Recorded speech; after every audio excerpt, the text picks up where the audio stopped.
humbling. We bring a bigger capability to the battlefield. In combat, we have to have the full team there. And a lot can happen in 20 to 25 minutes. The trust factor is huge. The patient can get real bad and it can get very overwhelming.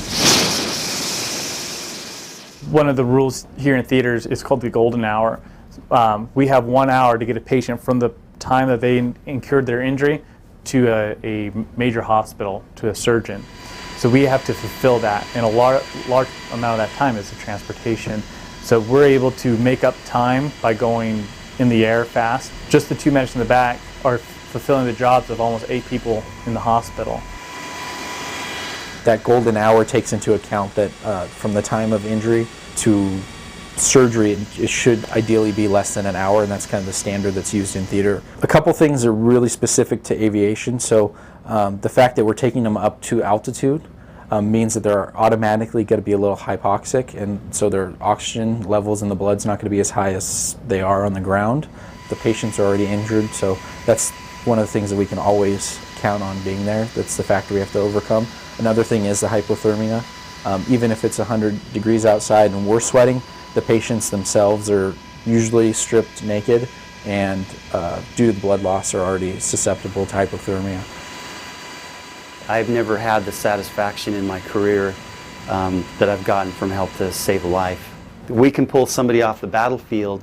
We can do more than transport. We can actually do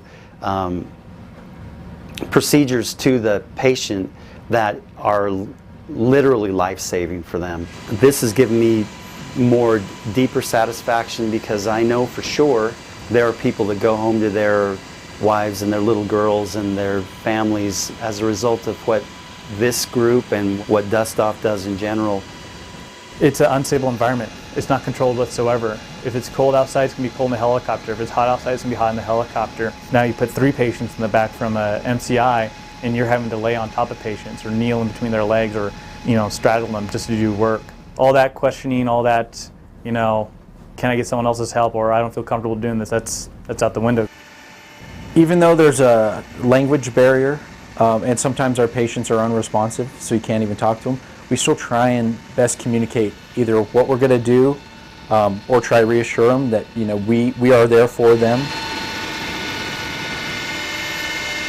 The people on it, we don't die in compartments.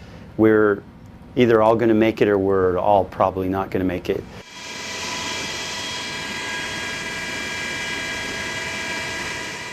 He can get inside my head without even talking.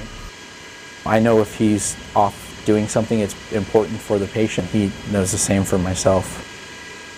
Any place that they'll approve us, we'll go in there to get that patient.